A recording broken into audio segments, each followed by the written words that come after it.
how to make a ribbon. Hiyo ni cornflour, hiyo ni CMC imeziweka tu kwa mkebe.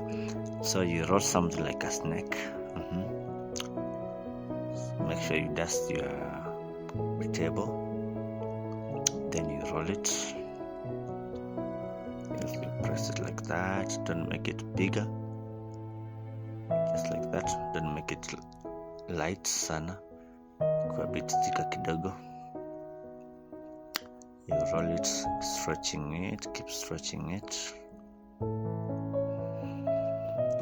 Take your time, depending the size of the ribbon you want to make. So most of the ribbon, they go to 6 inches.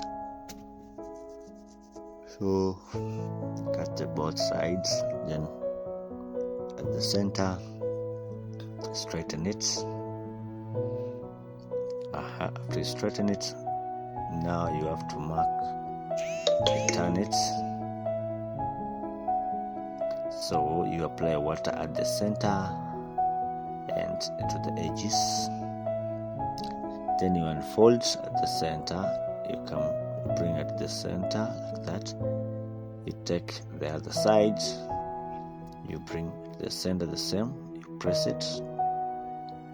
Ndio shike vizuri. The same applies to the second fold. Just like that. And there you have your ribbon.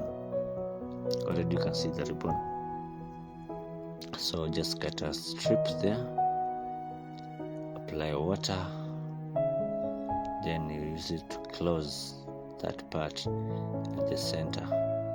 Just finyilia ingie vizuri, alafu kate na kunyoma hivi, sikuwe na fondant mingi. Just straighten it. Good. That's how you do your ribbon.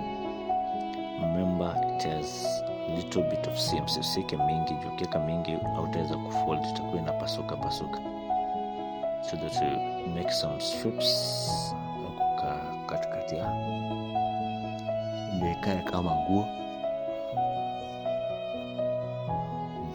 Make some strips like that. Then you can just take a dummy to dry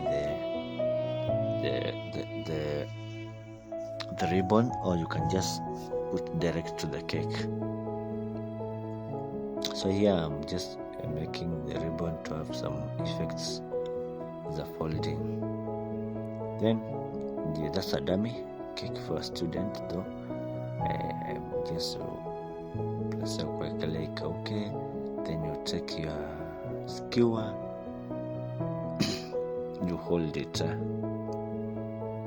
You hold it like that.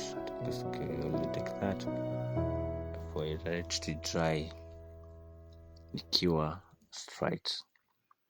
Perfect. Ukitaka unaweza ekelea zile flaps zinaangukanga before uwekelee ribbon yenyewe. Thank you for watching.